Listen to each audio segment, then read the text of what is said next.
Мен айтып атпаймынбы, ошо түштүк регионунда бул Кара Суудан кийинки эле чоң базар ушул.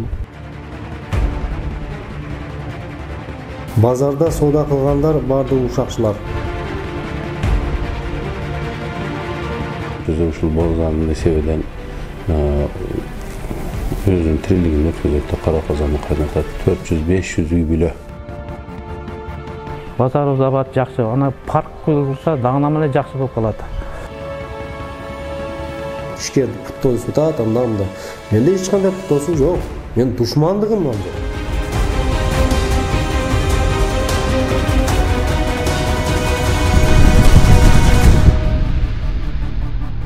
Кадамжай районундагы Өзбекстан менен чектешкен бул аймак Халимён айыл өкмөтүнө таандык. 2012 жылга чейин мына ушул жер какыраган жөн гана талаа болчу. Мына ошол жылдары Эркинбаева Умсунай ушул жерге Баяман Баатыр базарын негиздеген. Жумушсуздук күч алып турган бул айылда базардын салынышы жергиликтүүлөрдүн жашоо шартын жакшыртканга чоң себеп болгон. Азыркы учурда базарды Сүйүт Ахматова жетектейт, ал 35 адамды жумуш орду менен камсыз кылып, ушул базарда 800дөй соодагер ижара ордуктарында соода саттык менен алектенишет. Алар айына 600 сомдон 1000 сомго чейин патент төлөшүп, жергиликтүү бюджетти толтурганга чоң салым кошушат.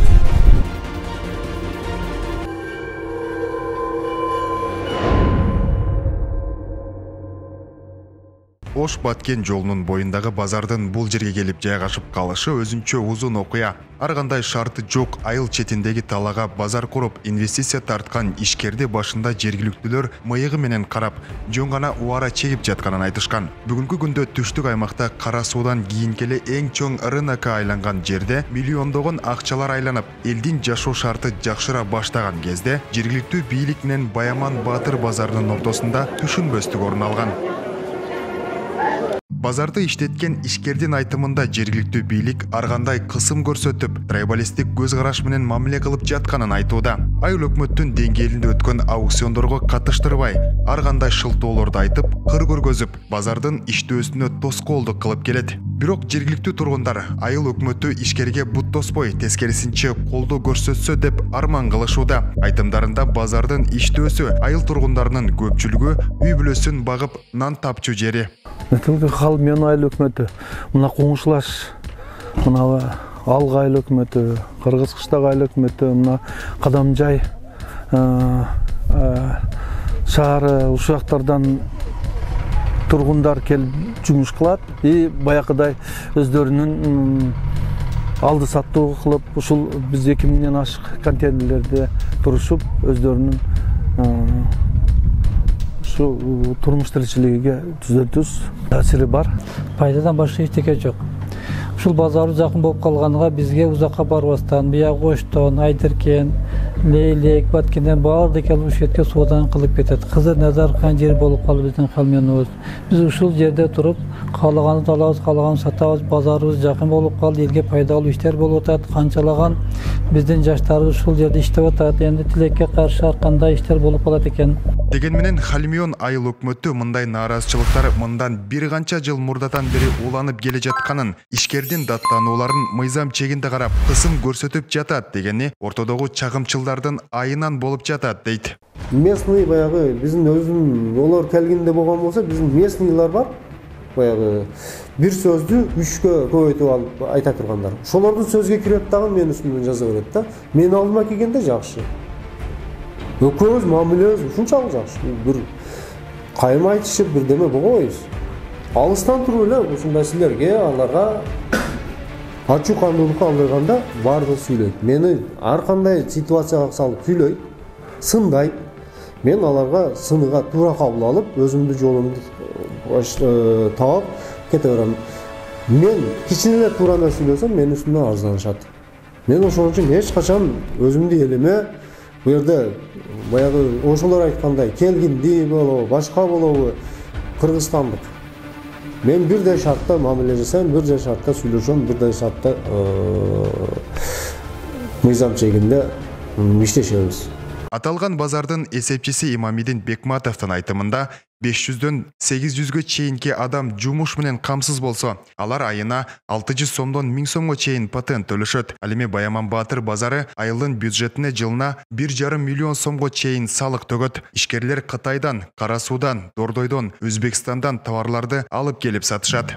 Эмеде өзүңөргө белгилүү Баяман Батыр базары бул 2012 жылдын 2013 жылдын февраль айлардан тартып ушул эмеде жайгашты. Ушу жолу бойго чыккандан бери өтө жакшы иштеп келип атат. Эл үчүн жакшы эмелер болду. Баяман Батыр базарына жергиликтүү негизи бар төлөмдөр, салыктардын суммасы бардыгы болуп, орточо эсеп менен 1,233,000 сом жылына жергиликтүү бюджетке акча түшөт. Анын ичинен 476,000 жер салыгы, мүлк салыгыдан өзүнөн бир 60-тан ашыгыраак сумма түшөт.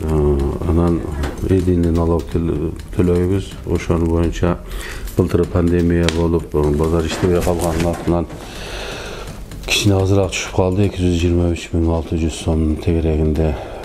Башкы эсепчинин айтымында Баяман Батыр базарынын администрациясы ар кандай спорттук иш-чараларга чоң колдоо көрсөтүп, күрөш, футбол, волейбол боюнча турнирлерди өткөрүп беришкен.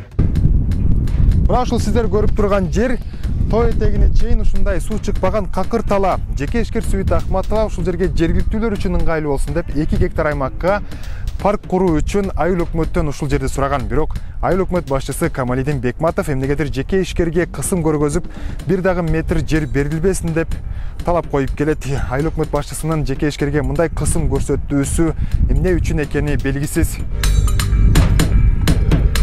Базарыбыз абат жакшы. Ана парк курулса дагынама эле жакшы болуп калат.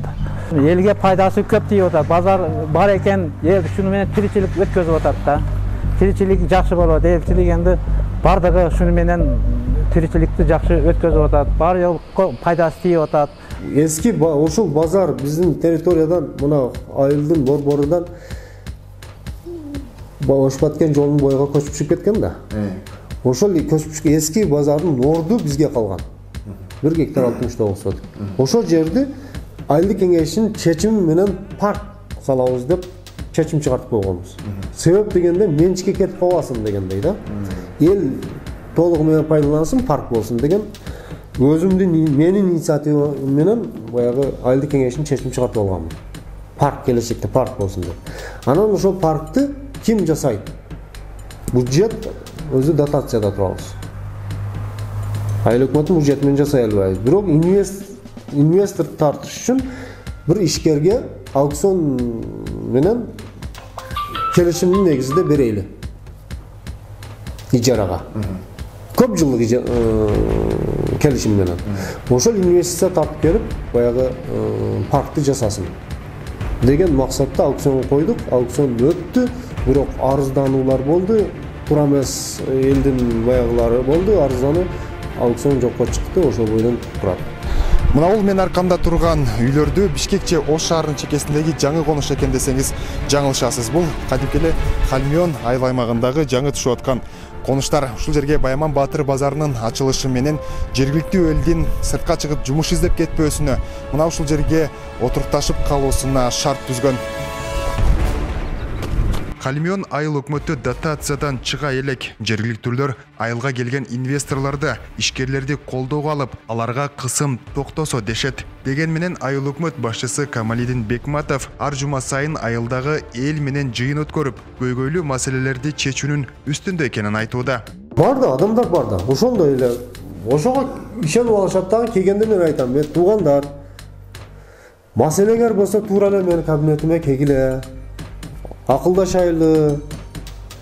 Бирөөдүн эле аркасынан сөзгө ишенип алып жазып туруп жапанатты болбогула.